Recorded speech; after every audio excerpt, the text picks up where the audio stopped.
Day two, we are awake and getting ready to go to the Vatican. We have a scheduled tour today. So next time you see us, we'll be hopping on an Uber and heading to the Vatican.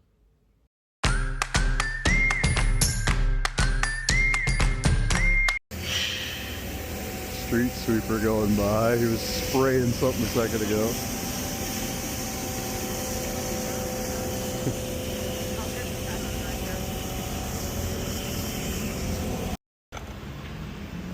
Walking up the street, and that is the line to get in without a tour or tickets.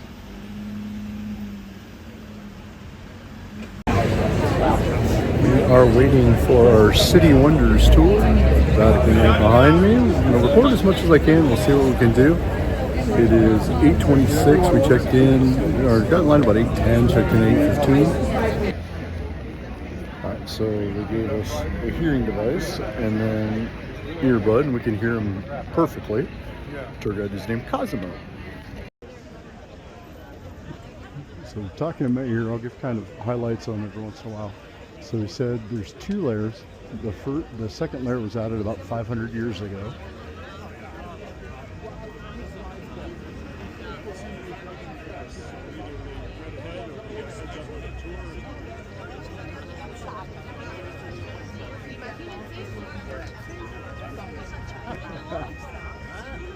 He's very funny.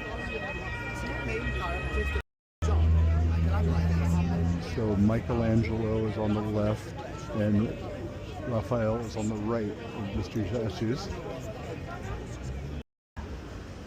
He said 40,000 people a day go through this entrance. 40,000. 0.19 square miles for Vatican City.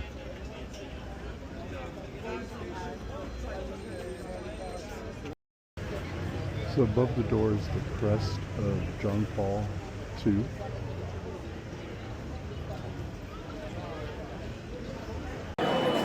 As soon as we got inside, got through security, everyone ran to the restrooms. Now we're just kind of waiting in the lobby area. So behind me is the Welcome Center. Welcome desk. There is QR codes and information about the tours. So we're just waiting about 5 minutes to get back with the group. So just quickly, not a whole lot of people walking around with cameras or tripods or monopods out.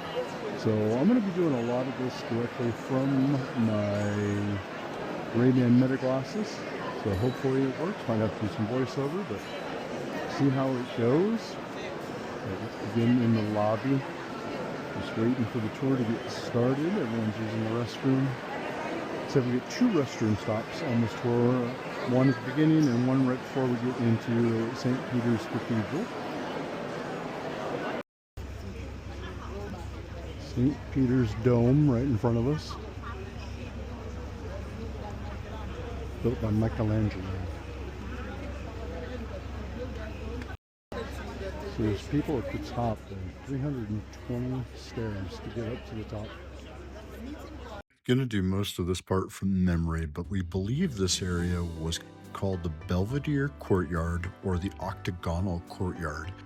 So throughout the courtyard, there was these giant posters that were explaining different pieces of the art inside the Sistine Chapel, and he told us all kinds of different stories. This picture here is one of the Pope's clergymen, his like right-hand man, who kept coming in and checking on Michelangelo's work and giving the Pope updates on how things were going. And Michelangelo got mad at him reporting back so much. So he drew or depicted the clergyman in the bottom right corner wrapped in snakes as kind of a ha-ha back to the clergyman. So we were out in this courtyard for a good half an hour, and there was a bunch of tour groups everywhere just looking and describing these pictures. We didn't know why, because there were so many of them, but it's because you have so little time inside the chapel itself to be able to look at these things that they don't have time to explain to you what you're looking at. So this was a really good way to use the time to explain what you were seeing. is 4 meters. The size of the sphere is 4 meters. Exactly the same size of the sphere that you can see on the top of the dome. They have the same size. So it was realized to be the same of that, exactly that. There's something else that has the same size, the pine cone.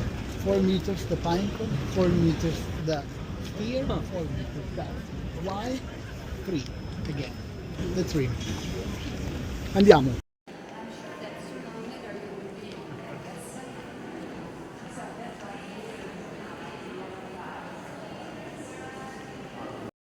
Pope Pius IX was the one who chose to remove all the penises from the statues. So this is Janus, the Roman god, looking forward and back.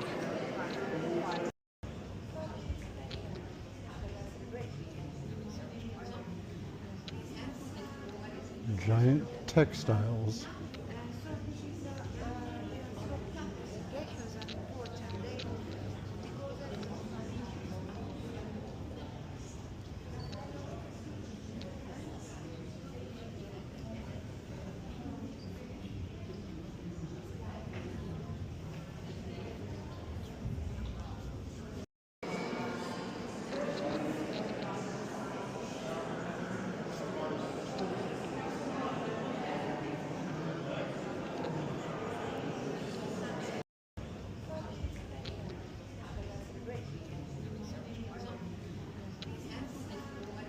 Giant textiles.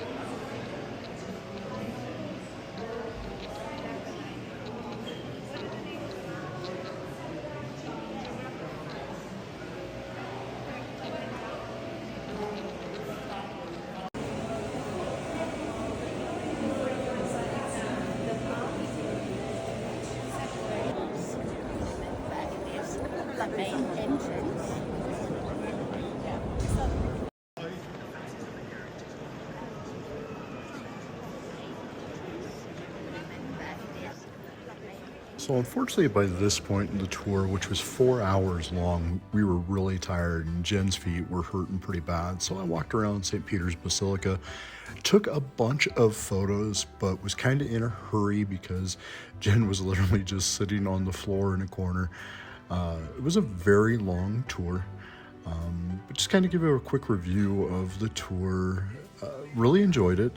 Very focused on the architecture, sculptures, tapestries, and history of the collections, but not very much on the religious aspect, which was something that I kind of found funny.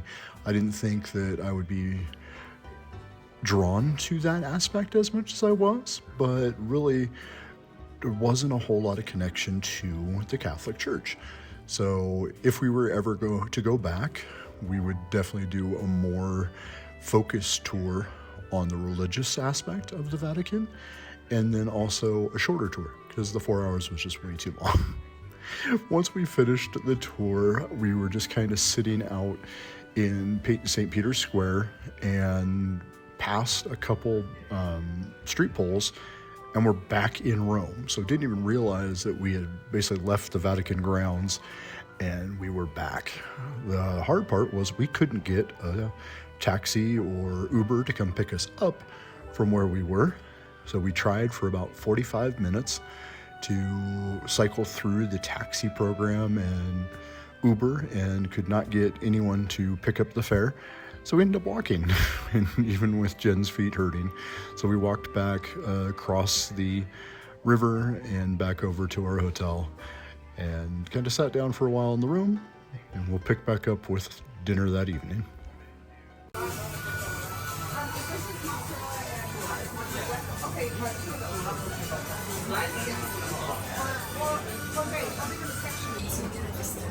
A bit is for drink. If you want some, just take from the fridge. Whatever you want. Yeah, a Coke, please.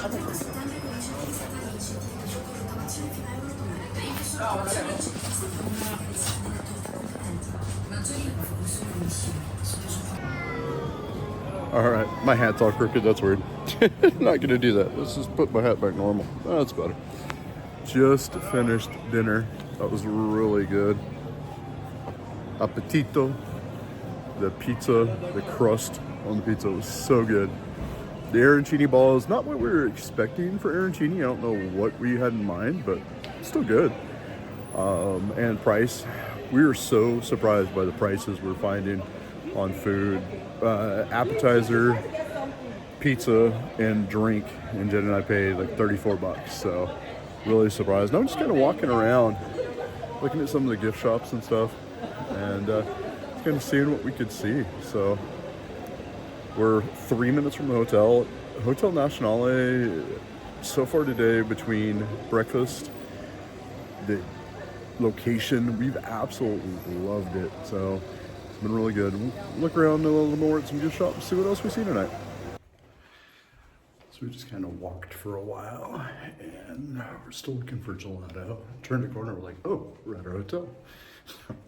Went back to the hotel room, dropped off leftover pizza, which will be either late night snack or lunch tomorrow.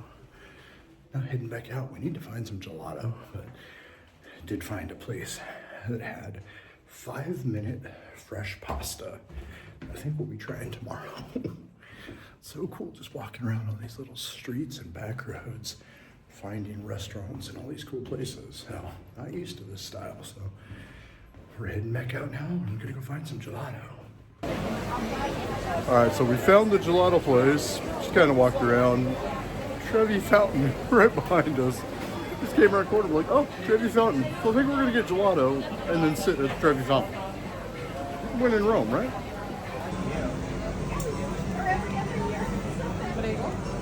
Thank you. Grazie. So I got the salted caramel and something else that she recommended.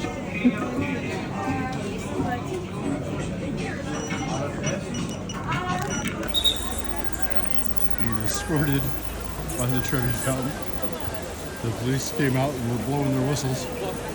Coming next time on Colorado Family Travels. On our second full day in Rome, we head to the Colosseum. We did the Gladiators Gate tour. We were down on the Colosseum floor, got to see all the cool things down on the floor, and then over to the Palatine Hill. Into the night with a great meal. Thanks for watching, everybody. Now for us, it's back to the rat race.